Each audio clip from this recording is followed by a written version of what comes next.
back in the day, some of them guys would stay at my house. You know, they put the kids out. The kids would give them their beds, their bunk beds, and they sleep in the living room and sleep on the couch and get up and cook eye towel in the kitchen in the morning. Shoot, those were the days. Donnaray! Hello, everyone. How you doing? Her camera is full a bit too much energy and have her stuff running hot. So she might not grace us with her face today, but we're going to get her knowledge. Osei Chandler, Donnaray, Osei Chandler. Mr. Greetings. How you doing, brother? Doing good. I'm doing well. How are you? Doing great. Doing great. Thank you, man. Nice to meet you, Donnaray. Nice to meet you. Thank you. How's everyone doing? Donnaray, doing well. I'm so glad that you're back and that you were able to get on. So yeah. So happy to talk to you again. I know, right? To have this opportunity. Can you introduce yourself? Yeah, sure. Yes. Sure. All right, so I'm Donnaray Roc, the CEO of ROC Factory and also a brand ambassador for brand Jamaica in respect to the Grassroots Renaissance Hub, helping to foster an irreplaceable body of values through a redefining cultural exchange movement that favors the diffusion of brand Jamaica and brand Africa in global markets. So ROC Factory, what we actually offer, we offer marketing and consulting, production management, artistic and directing and talent development. So in respect to ROC Factory, we are a collective of professionals that looking to create innovative cultural platform to structure the development that brings together the resources of our culture to provide more wealth, connecting the Afro-Caribbean diaspora to a vast network of consumers and brands. Yes. Okay, that's quite a bit. And Osei Chandler here, he lives in Charleston, and I don't know if you heard him talking. He's a promoter of, and he used to bring in reggae acts. In fact, he brought the whole reggae energy into Charleston. And just when you came on, he was saying that how back in the old days, some of the artists would even stay at his house and they'd get up and cook in the morning and So Osei, if you want to just say a few words about who you are to Donna, just so you'll kind of know and then we'll proceed from there. I salute you, sister. You call me the reggae jammer because since 1979, I have the longest running reggae show in the country. Since 1979, I've been broadcasting roots reggae on public radio in South Carolina since, April 21st, 1979. Brought a lot of shows, but haven't had that many lately. So reggae has been very, very good to me. Okay, nice to meet you. I didn't know about you before, but I'm going to be on the radio. So for 40 years, I've been on the radio. 41. Wow. I'm going to go to 45 if they let me. Wow. Oh my God. So I'm like the next two generations down, I guess. I mean, because you're a veteran in the business, so I really appreciate meeting you. I mean, it should be time already that I have met you already since, but we have different feel of the business in different location, different time. When I started as a dancer, then I went to being choreographing, and then I started doing production, and that's actually how I gotten more in depth in the business. And from the artistic directing, I realized that our culture needed to be packaged, and actually that is how I start doing what I do with ROC Factory in regards to creating more of packaging for our culture, in respect to the arts, artistic values of how we need to present our culture. And I started doing other workshops and seminars, culture workshops and seminars in Europe. I started traveling to Europe, start teaching a lot of Caucasians. They love the dance hall, they love the reggae music, and they love the actual expressions, which is the dancing. And we was teaching them, the fundamentals of our culture in respect to the information and also, of course, the dancing. So for a while I was doing that for a few years, and then of course I went into production because I was actually doing artistic directing for a few productions at the time. The International Reggae Music Awards, I was on there doing the production, creating dance pieces and so forth. So And then I start branching out after the years and start doing, you know, of course, venturing out into international markets, you know, where I actually, you know, there was a lot of interest was in international markets for our culture. And that's a thing that we always tend to settle in our either our native land or in our current land, you know, if it's America or Jamaica, and then we don't venture out to where our culture is much more, to me, is much more appreciated and is much more soaked into, you know, they really want it. So I started, you know, going into those places and, you know, being all around the place. So while you're doing all that stuff, me out to other countries, I do this and I do that, and I, you know, as time progressed, you know, becoming a producer, and more, you know, more sustainable in the industry, I start, you know, doing different kind of businesses in respect to the culture. And since the machine is not so, is very big for all of us, but it's also, I see where it's like needed for us to create a collective, not just me or not just you, but us collectively together. I think will create a better wealth in respect to, you know, how wide and how influential our music is and our culture is in other markets. So it to me, America is great with pop music and hip hop and country and gospel, but in other countries they are more grasped to our reggae music and culture. So Right. yeah, so I just feel the need to be in those markets because there is more demand there. We can get more money, and we can actually spread our culture in different ways, not just the music. Because to me, in America, all you see is just the music, the music, the music. But what happened to the other parts of our culture that is so wide? You know, the dancing, for instance, you know, our merchandising of our expressions and so forth. You know, I think we focus too much on one side of our culture. When you go to other parts of the world, you see everybody's tapping into the merchandising, the dancing. You know, dancing sells out arenas in Europe. Dance hall. Yeah. You understand? So, Yeah. yeah. So you know, so that's actually why I kind of picked up myself and start, you know, soak myself into different parts of the culture and just start, you know, putting everything together and getting a collective of individuals where we want to create a culture wealth. We want to create culture wealth based on what we have. It's a ROC Factory.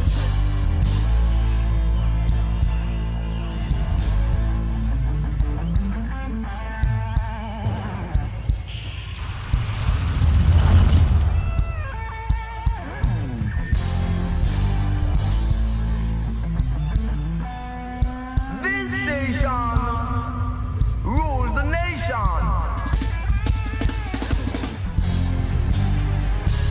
It's a ROC Factory.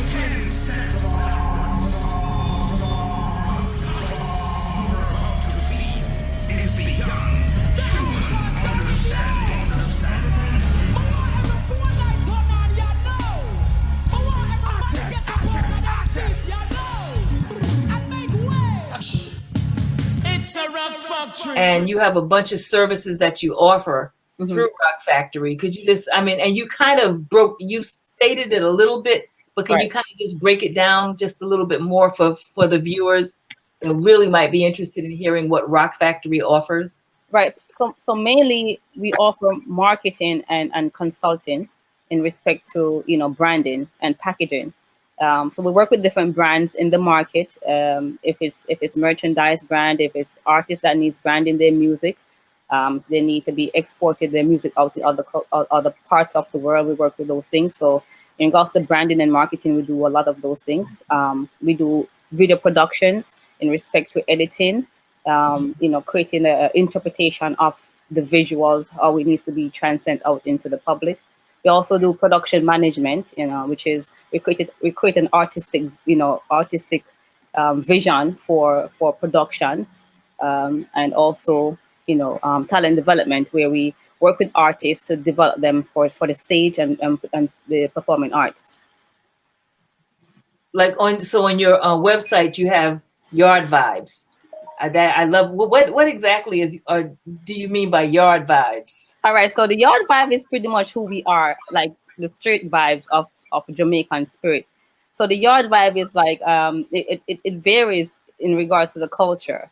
So the yard vibes, it comes to the music, the music, the educational part of the music, educational part of Jamaica, the location, the series, in respect to, anything to do with Jamaica, and the branding is just the yard vibe. It doesn't settle into one place. It's just more of like what we all about, how we stand, how we look, how we talk, the information, how we live, how we eat. There's something that is all about that vibe, that yard vibes, the energy, Yeah, that's what really yard vibes is about. Okay. And so, I recently just purchased some soursop from some company in Florida, but I noticed on your site you have yard vibes garbage herbal package. Tell me about that. I might be interested in that. All right. So I mean, being into the culture, and it's a lifestyle. That's why we say ROC Factory is a cultured lifestyle. Anything to do with the culture and how we live is just a lifestyle. So that package is pretty much based on how you eat, the herbs, everything to do with herbalism in respect to our culture. Say you talk about the soursop. So the soursop is good for your nerves and your pressure and all these things. Good for cancer. So in respect to how we eat and all that stuff is pretty much a different foods and different herbs and spices that we use every day and don't know how good it is for our health. So we use those things. If you have any kind of ailments or anything naturally, we're into natural healing.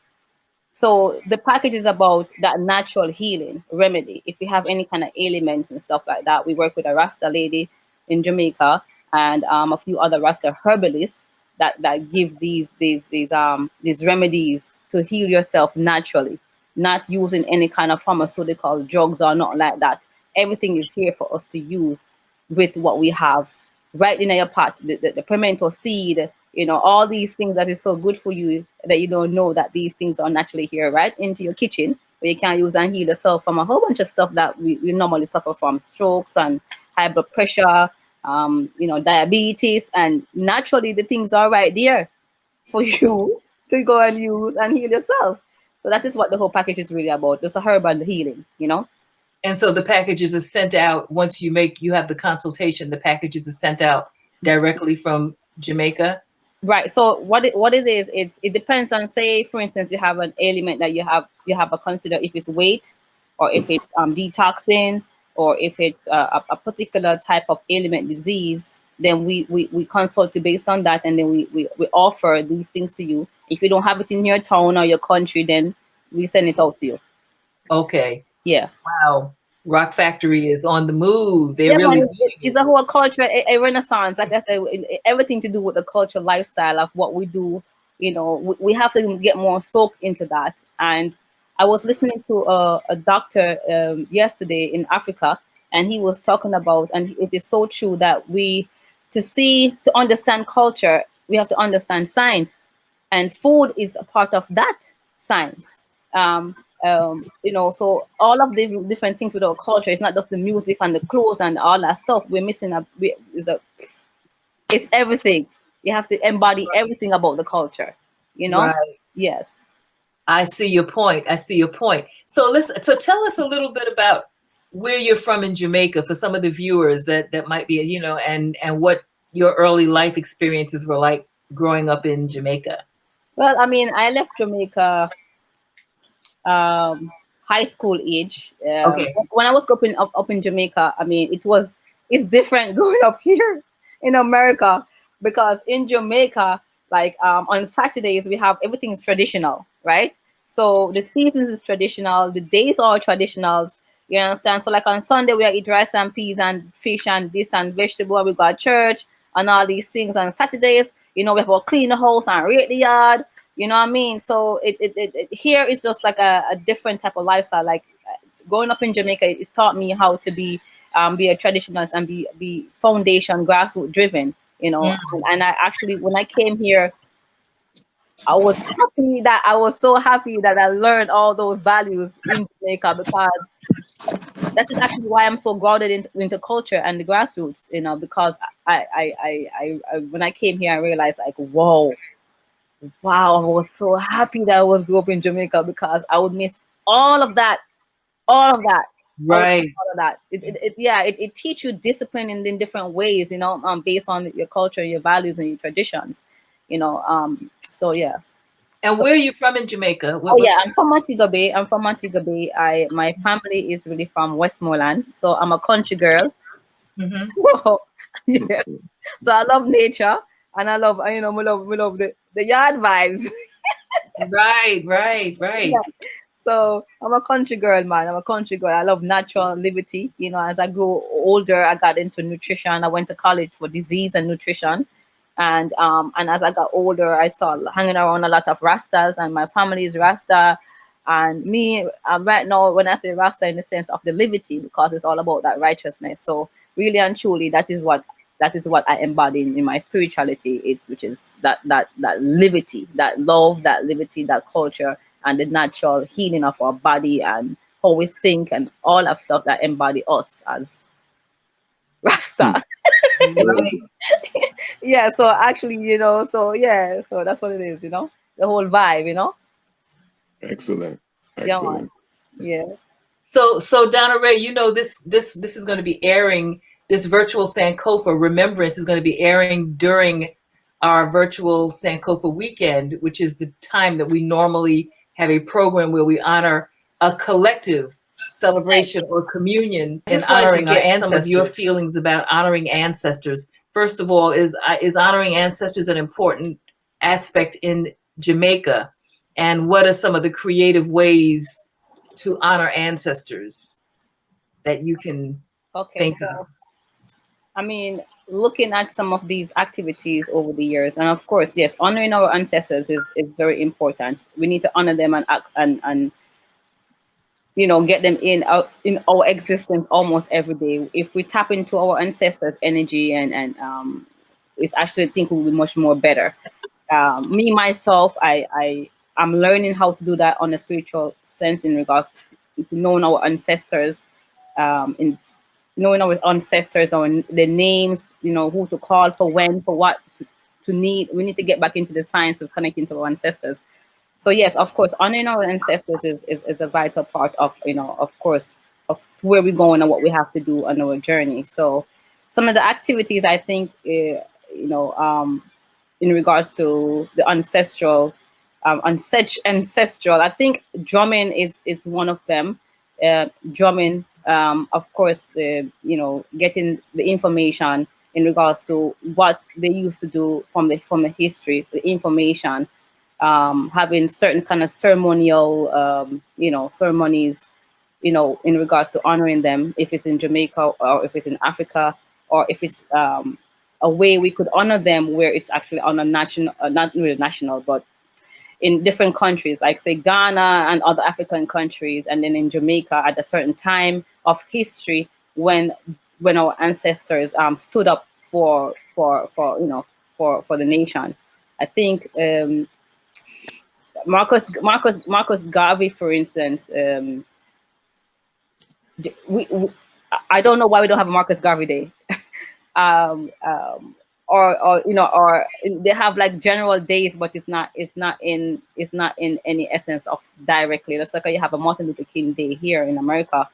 I think we are the one that needs to interject those things into not a system, but into, you know, activities that needs to happen. Right. The creation of our own holidays and things.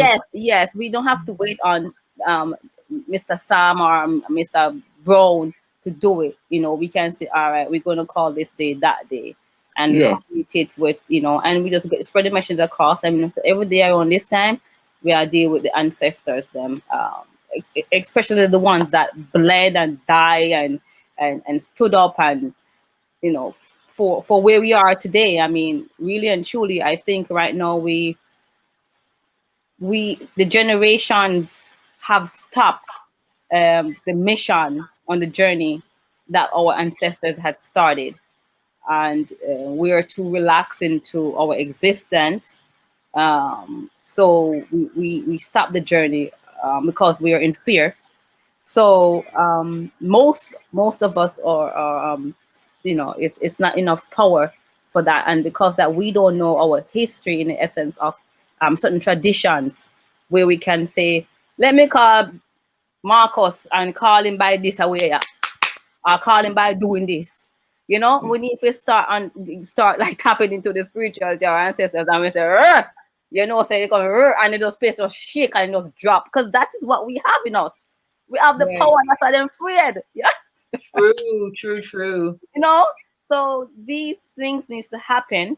And when we have these ceremonies or remembrance, we need to find out what these practices are, the traditional practices are, if it's in, you know, the whole scientific science of it. And we need to start, you know, put it on exhibition. Yes. Yes. True. Yes. So, Donnaray, what are your thoughts on the current reggae scene that's out here now, and the dancehall scene? So you can infuse them both if you like, you know. Okay, so in regards to reggae is a revolutionary message music, right? Dancehall is more of is a mixture of that with an oppression vibe to it. So reggae is revolutionary, giving you a direct message. And then to me, dancehall is more of like the more like rebellion in the essence of how them express, because I went to Ghana and I saw a lady dancing and she dropped on the ground. I went to Afrochella. She was dancing and she dropped on the ground and she started rolling on the grass. I mean, I said, this is what they're doing dancehall. And I said to myself, what is the same expressions they do in dancehall, but it's how it is done. How it is done. You have a way you do it. It looks very disgusting. I have a next way you do it. You're like, oh, it's culture.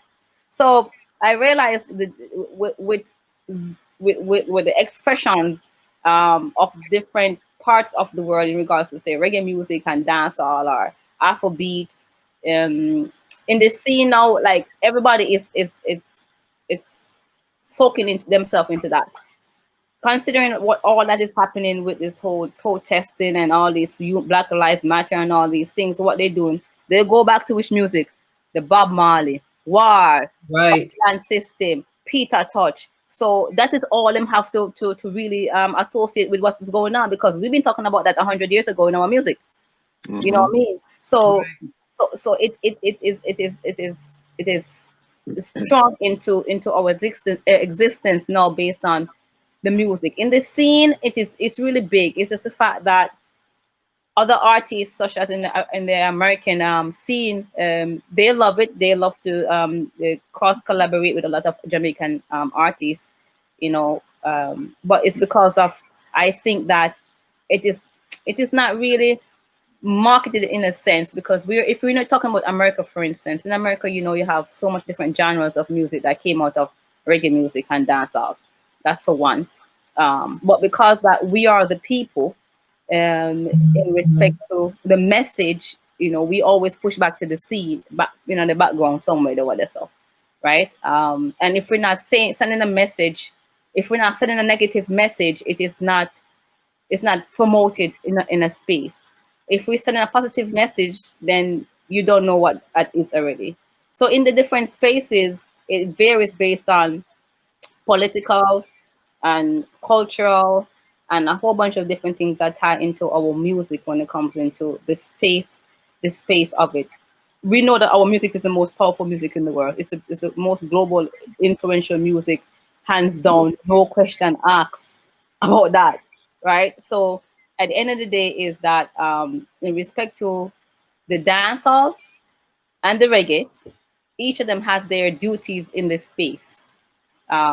So it's just for us to really understand what is reggae, what the message is. If you have a target to do something, upliftment and positivity and consciousness and all these different things, and you open up the reggae field to them. You understand? If you want them to act a certain kind of way and feel a certain kind of way, you dash in the dancehall. It brings different vibe and different energy. So to me, in this space, it just depends. We have to know when and where to use it, and how do you incorporate that to get the best out of both genres, which is the reggae music and the dancehall. In Africa, of course, most of the artists that is breaking into the scene has tapped into the dancehall part of the music. They're doing a lot of collaborations, and they also doing a lot of you know, Afrobeat dancehall or Afrobeat reggae, you know. And some of these Ghanaians, for instance, they when they start singing the patois or the reggae music, they sound like Jamaicans, you know, in regards to that. You have other parts like, say, for instance, Europe. I know a few Europeans that is Rasta, them white, and they must sing reggae music. Go in Israel, you see a bunch of them singing reggae music. Everywhere you go, you have different. Right now, if Jamaicans don't step up right now and start do what they need to do in regards to controlling and protecting what we have, them go come in as usual, and of course the fabric is going to change, and our thing is to protect the fabric, you know, protect the fabric and protect our identity. That is one thing, you know, because you got to do that because they will try to take it over. Yeah. I don't play Modest Yahoo or any of them white guys. Maybe I might touch you before just once and then show then his version, you know, but I don't like that they try to take it over all the time. And from the shows that I used to bring anymore, I can't bring them guys because I can't talk to them. I have to talk to their manager and their manager's manager. Right. And then they add so much other stuff in there. So on my radio program, I play the rebel music from back in the day. Nice. And I play the contemporary artists that have that old school flavor, like them guys from New Kingston and Morgan Heritage and them, which I helped all of them start. Midnight Reggae Band, I helped all of them start when they got started. They all come through here, give them a push, and boom, they go up big. But yeah, we have to protect it because they will try to take it over. They can't help it. That's what they do. But you have to buck up and control your space there. Yeah, absolutely. And it's good that you're doing that. You're playing rebel music because really and truly, right now we need the rebel. We need that right now in the space. And of course, you're not going to hear that on mainstream. And it's funny when you hear music on mainstream music, especially in New York City. All I hear is a bunch of Vice Cartel. I one of them people there who just like the message is different. Them not play the Margaret Heritage and them not play certain songs. So I'm just trying to figure that out too. Like, you know, you have some on the mainstream that plays reggae music and dancehall. Them just play dancehall. They don't really play the music then where me and you would actually play to educate and open up consciousness, you know. So that's the reason why it's important for us to tap into the spaces too as well. Because we know that we're not going to ask them why they're not doing that or how come they don't do it. It's just the fact us to see that, oh, they're not doing it. So, okay, it needs to be done and implement those things to be done. You have to be in your consciousness to know these things and to understand and understand a few things in respect to what is going on around you, what they want to program and reprogram you to do. You understand? But then you also have to understand too as well the herbs and the spices to protect your immunity, which they're always trying to attack, you know. So from the immunity, which is the roots of yourself, your DNA, it's serious. So I'm saying is the culture is a lifestyle that we have to tap into in different areas of our existence. You know what I mean? I say like, right, totally. So Donnaray, I see the flag of Ghana, which I love, behind you, and the black star, looking good. So akwaba, which is one of your menu items, and akwaba, of course, is welcome in one of the Ghanaian Khan languages, free language. Yes. So tell us about your projects or your projects in Ghana, or I know you've traveled to Ghana. Tell our viewers a little bit about what that's been like and what's going on there and what you've tried to accomplish and achieve. Okay, so adventures in Ghana. So Ghana. I went to Ghana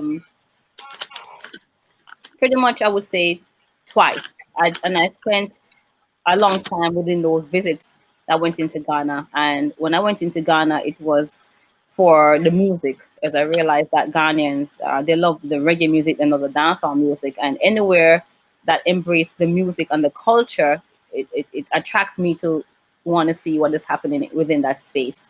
So when I went into Ghana, it was for me to figure out what is in this space, how I could be a part of that space, and how I could help build that space in respect to the culture and Brand Jamaica, of course, with the music and the culture and everything.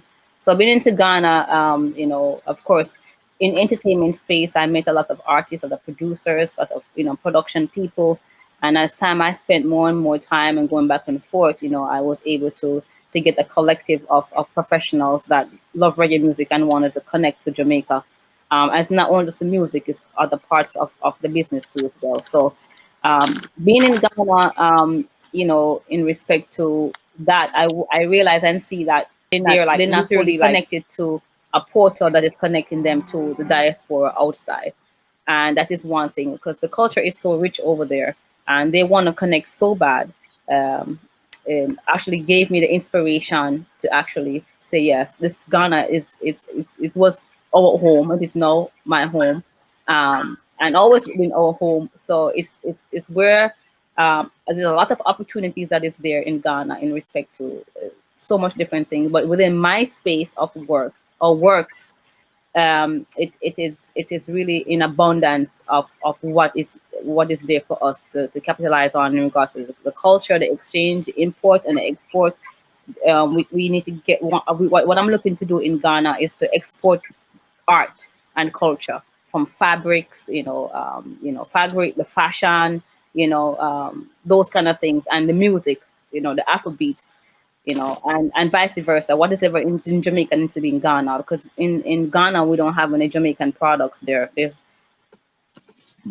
no Jamaican products in Ghana. So if we're looking to be in Ghana, and since we're the same people and learning different parts of the culture, the similarities and the differences, that is pretty much how the cultural exchange started in respect to what we're doing as a cultural exchange. And that's how the exchange come into place. So if you're an artist or if you're a designer, I'm looking to get your branding outside the space, let people know about your branding and your style and your fashion, you know, like that. So that is pretty much what our work is in Ghana. The import and exporting of culture and exchange of the music and the dance and the expressions and different parts of the, you know, the performing arts in response to culture. So that is pretty much what it is. It's a Jamaica Ghana initiative that we have launched in Ghana, and my company got endorsed through the Minister of Culture and Tourism in Ghana. So I'm now working with the Minister of Culture and Tourism in respect to building more economical growth for Ghana in respect to the music and the development of artists and exporting it outside. Mm-hmm. That sounds really good. Do you at some point, and you know, I mean, you kind of just working your way in Ghana now, but do you think you might try to expand into other countries in West Africa or Africa in general at some point? Yes, absolutely. West Africa. Because I said, we have to spread out. We're like a river. We have to keep moving and keep floating. You know, we can't settle one place. Right. You know, so absolutely, West Africa is of big interest. I mean, I have already started building relationships in West Africa, in Nigeria, in Kenya, and in East Africa. I mean, Uganda. In Uganda, I have a lot of relations in Uganda in that space. All they're just really waiting for me to actually just be there. But I already started doing development and building my own collective in respect to the exchange. So really and truly, I have boots on the ground in these countries already who are functionally in regards to the culture that is already doing their work. And it's just for me or for us to go there to launch that initiative there. So that's what it is. So collectively, we are all working already in different parts of Africa, you know, West Africa and East Africa. Right. It's just presently right now we are in Ghana on the boots on the ground, in physical on the boots on the ground, but we have other people who are, you know, native of their country already connecting with us already, that's doing, you know, and we're navigating and giving them stuff to do in respect to what we're doing. You know, I mean, they're representing the brands there too as well and the music. So yes. I know that ROC Factory is about youth advocacy. Tell us the importance of working with youth and how is ROC Factory generating the interest of youth? All right. So from the time of my experience in the business, I realized my culture, these individuals that runs the culture, for most part. They don't really give us opportunities in sense. The youth is always pushed behind.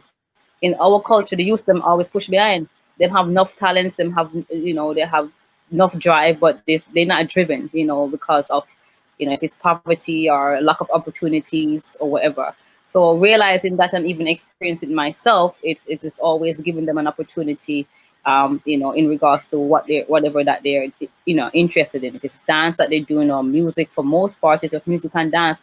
Most of our youths are just driven into the arts because that is pretty much a way to eat bread, more bread, So providing opportunities within this space by creating platforms, if it's a dance platform, if it's a music platform, or any kind of exposure, in regards to their development within their interests. That is a development that we actually be doing, providing opportunities, flying them out of Jamaica, be on this platform. Oh, you want to perform over here? Here you go. Oh, there's a movie over here. Okay, there. So in regards to the development of the youths, that's pretty much how we actually working with the youths, them inspiring them, and of course advocating for them and providing all opportunities within this space, in respect to developing them. Yes. What other kind of projects are you currently working on? Well, currently it's really all right. So I'm working with a few collective, right? And the collective is structural, innovative platforms that we need to foster wealth in our culture. For instance, Diaspora. So I am working with Diaspora. I'm one of the directors on Diaspora in respect to marketing and consulting. Of course, you hear that is a patois. It is still culturally driven. In respect to the diaspora. It means that we're out there. We're there abroad. We're not up on the island. Oh, they're abroad. Okay. They're abroad. We're all over the place. We're there abroad. Yeah. Yeah, man. Yeah. So we say diaspora. Yeah, thank you for that clarification. But yeah, so Diaspora is a platform. It's a collective diaspora platform in regards to a few businesses, and also youth development, and also to deal with restaurants and services, exclusively premier, top of the top, best of the best. So if you are the best of the best within the diaspora in regards to, say, restaurants, you're a part of that community, which is Diaspora. So if you want to find the best Jamaican or Caribbean restaurants, you go straight to Diaspora, you go into the data, and we all here.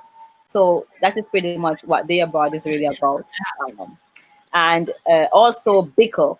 Bickle is a new app that we have just launched last 2 weeks in respect to foods again, and its culture. So these are culture-related platforms that is serving the community and packaging and putting our community on where you can find. You want food, you want good food, you go on the Bickle app, you order your food, and it's delivered to you from whatever restaurant that's in the app. So that is what that's the projects are actually working on right now too, as well. The platforms in regards to, innovative apps and providing, the community with not just other people platforms, but creating our own platforms and putting us into a hub where we can find each other. Oh, yes. There we go. Yes. So, like I said, they just launched. There's a few restaurants that just signed up. We're looking to put some more, and these are all Caribbean premier restaurant. That means that you go on the app, you're getting good food. We don't really advertise or accept what you call it, junk food. Then, like, you won't find a McDonald's on this platform or a Burger King, or KFC. You're only going to find good food, good healthy cooked food. If it's Caribbean, Jamaican, or if it's African, you will find it here. So that is what the Bickle app is about. They have the door list. You're making me hungry for escovitch fish right now. Oh God! Now, Vidor had a jackfruit, a stewed jackfruit. Oh, Sweet Jesus. Oh Lord, It does things too, and it's off the flatland. And I don't do anybody's so-called vegan restaurant, but I'm telling you, Fedora, ooh, have mercy. It's a beautiful experience. So I could go for some Aki and Callaloo, okay? Just some nice. See now she want to get all specific. So what we're doing, we are promoting and creating a collective of premier good packaging resources. If it's restaurant, if it's food, and it's businesses, you could find it in this hub. They Abroad, the Bickle, you know, and so forth. But yeah, those are some of our 2 platforms and projects that I currently working with and working on. So we are the we're premiering the best of the Caribbean and the best of our people, the best of our culture, the best of our services, the best of the best of the best. That is pretty much what Day Abroad is in respect to we working with ROC Factory too as well in the space of culture, you know. Culture, platform, and services, entertainment. Well, I just want to let her know I'm going to be exploring your websites. I got Day Abroad up here now. It's like a green book for the 2020s, you know? And and I will be getting in touch with you, Donna, about any musicians, any music that I could play on my radio program. Maybe you can help me connect to them. Please, yes. And I have a list of African artists that is very good, have good messages that I want to get into the space, you know. So absolutely, yes, I could offer those musicians and music and interviews. If you could interview them on the radio or whatever, then it's even better for what we're doing in the diaspora. We're connecting them to us. Girl, he's old school. Yes. Oh my God. Old school. Hey, I'm 73. I'm 73 years old. I still need round music right now, but I'm on this call, so that was a major accomplishment for me to do that, right? And this fame. I can keep it going, but right now I need round music. But in the future, I'm going to be able to do it digital. Okay. Yeah. It's very nice to meet you, Donnaray. Very nice to meet you. I'm excited, and we're going to help each other. Please, of course, that's what it is all about, you know, it's connecting and actually building more on the engine, make the engine get better so it can run better, you know. There's a lot of work that we have to do. All the time is work, huh? Yeah, but it's good work. It's good work, so it's not too hard. Yeah, it's good work. It's good work. So yes, in respect to the whole, you know, cultural exchange or culture collective hub, that is how the hub comes into place, you know. Yes, of all of us connecting and working together. That is the hub. Indeed. Grassroots Renaissance hub. Yes, ROC Factory. Yeah. Can't wait. Thanks, Deborah. Thanks, Brenda, for bringing me in on this. Oh, absolutely. Yeah, man. Anytime. So wait a minute. So your radio station, where are you located? I'm in South Carolina, Charleston, South Carolina, which is amazing right there because this is where the Civil War started, where they were fighting to keep slaves. For us to bring Peter Tosh to South Carolina in 1981, that was a very big thing. You know what I mean? It was a very big thing. And so for me to continue doing rebel music here, inspiring other people to learn more about their culture and learn how to get up and stand up for their rights, I feel like we make a big contribution to all of that, you know? Yes, absolutely. Yeah. I know when they were trying to free Nelson Mandela, we would send tapes. He's definitely brought some really good acts in to Charleston, some of the top acts into Charleston over the years. Nice. Why y'all do that to me? Osei, name some of the acts that you've brought into Charleston. All right. Well, the first act we ever had here was Roy Morgan and the Black Eagles. That was 1979 for the Piccolo Spoleto Festival. In the Black Eagles, Deborah, so we had Carlos Garnett and the Universal Black Force performing also, but Carlos Garnett performed with Roy Morgan and the Black Eagles at that time. Wow. Since then, that was awesome. It was Carlos Garnett, Donnaray is jazz. And he's from Panama, actually. Yes. Nice. Let me ask you a question. Since I have a collective of of these innovative platforms that digitalize now. Do you have those any type of footage from that era in regards to the concerts or shows or anything that you have done from then? We might be able to dig something up because there was a time, I think it was 1981 to 1983, I had a TV show on a public access station on Story Cable Television, and we did a 1.5 hour show a week. But that's 3/4 tapes. I don't know if I could dig that out or not because nobody uses 3/4 videotape anymore. But can it be transferred? Well, first, it has to be found, and then it can, maybe can. Right. And that's one thing, you know, of having our our collective or collage of works, because that is a history. That is a history. It's like, whoa. It's like, I'm like, wow. I can't even imagine that in 1979 you're bringing those kind of acts. It's like, in America, that's huge. In South of America, in the South too, not New York. So name some more of them. Chicago, it's not Atlanta. This is Charleston, and we did that. Yes. Wow, name some more people that you brought in. Well, I'm going chronologically now. We had Moja Naya when they were just getting started. Identity out of Ohio, which Dayton Charlemagne from Dominica. We had Lucky Dubé opening for Burning Spear at the King Street Palace. We had Steel Post, Third World Culture. Joseph Hill and Culture was here. Of course, I said Burning Spear, the Mighty Diamonds. We brought in New Kingston a few years ago. We brought in Midnight Reggae Band when they were just getting started. Joe Strauss was the bass player, an American in the Washington, Baltimore area. In fact, one of those brothers just passed away recently, right? From the Midnight. Yeah, Vaughn Benjamin did pass, and we did a tribute to him as well. And last night I did a little tribute to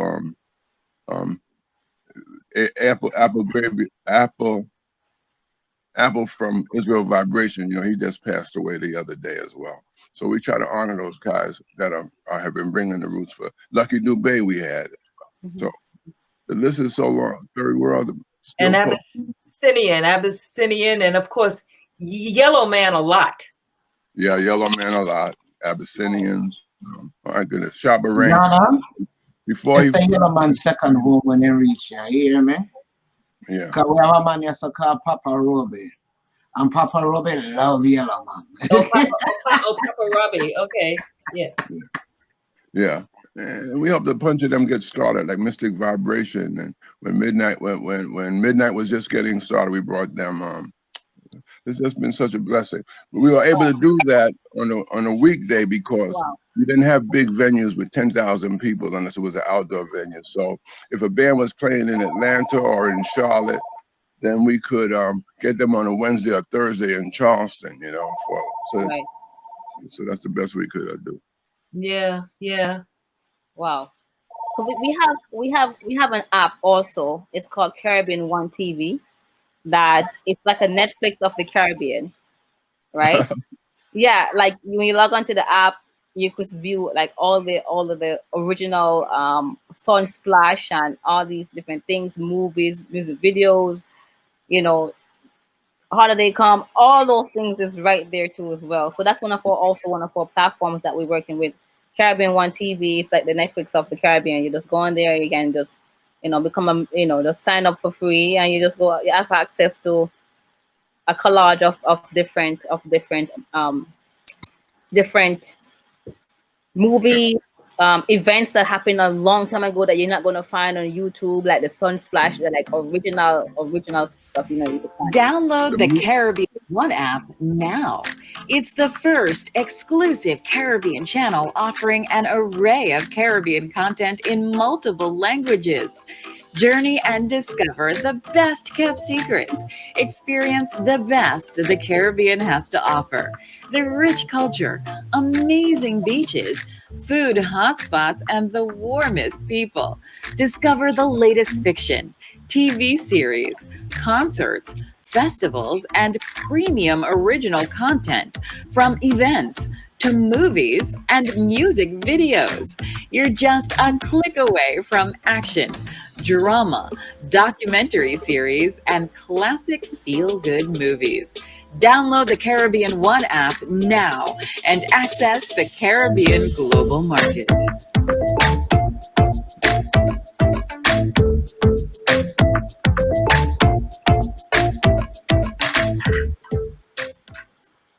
Very nice, very nice. Yeah, so that is one of our collective that is within the network of the collective cultural exchange platform. When I mentioned innovative, you need to have them exchange with Go-Gay Africa. Go-Gay Africa is seeking content. Go-Gay Africa has been at this for 20 plus years. 21 years now. What they do? Hang on, I'm about to show you. This is what we do. And they're out of Nigeria. They would love to connect with you. Okay, great. Oh, yeah. It's loading, it's loading, it's loading. They're a pioneer tourism and just everything kind of company out of Nigeria. Yeah. Oh, wow. This is Go-Gay Africa. And they have a television they do television series. They go around and do cultural pieces from all over the diaspora. Oh, that's amazing, because we're looking for original content. Awesome. Oh, wow. Oh, wow. And you'll catch them in part of our series as well, because we interviewed Nechi and Neka for the series. That's it, yeah.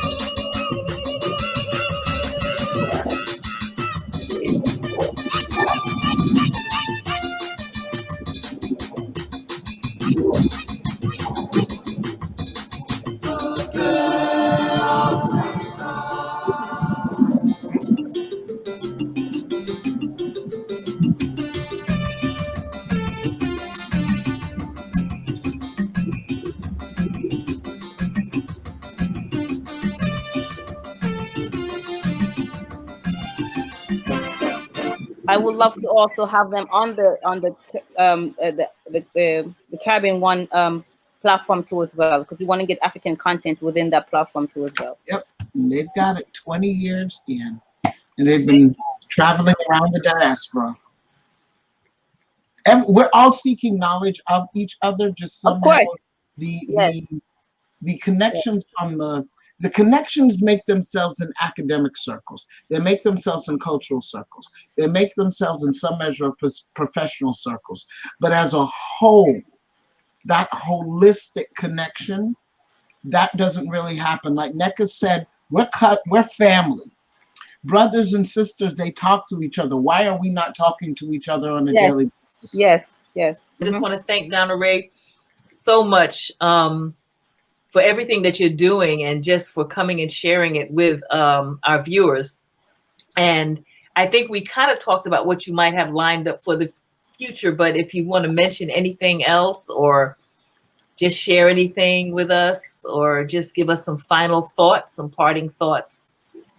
Okay, well, what we're looking to do is to connect to the diaspora and connect back into the motherland, through culture, through music, through dance, understanding our similarities, gaining more information about, our history, and see a way we could connect. And while we're connecting, we're building the generation of culture and wealth together. Yes. Okay, great. So one thing we have to do is make sure that we connect you with Go-Gay Africa, and so that you can share thoughts and possibly figure out how to work. Oh yeah. Within the cultural exchange collective is awesome. Mm-hmm. All right, nice to meet you, Donnaray. I'll be talking to you sooner than later. Yeah, Thank man. you, Deborah. Are you on Instagram too or no? Lord have No, mercy. I'm on Facebook. Oi. Okay, so Brenda's Nobody not rock the boat that much. Brenda messing with you. What else is new? Made it to the live stream. So I stressed it. You'll find the Facebook page there. Listen, I'm on Facebook. I can get Facebook. Okay, you're on Facebook. Okay, that's good. That's good. Ooh, that was rough. Osei on Instagram. You're right. Accessibility is really good, you know. So if I could connect you to the access, then don't know a thing, Gary. We have to connect, you know. Girl, Annie on WhatsApp. But I'm also learning how to connect spiritually by you know. Yes. Yeah, that's the most important thing. Actually, that is actually what I'm actually journeying into right now, is to learn to connect spiritually. To even you over there, but like tapping. I'm like, Brenda, call me now. Yeah, well, let's work on that too. Yeah, all right. Yes. Thanks, Deborah. Thanks, Brenda. Talk to you later. I'm out. Yes, thank you. Okay, all right, talk peace to you later. and love. Peace.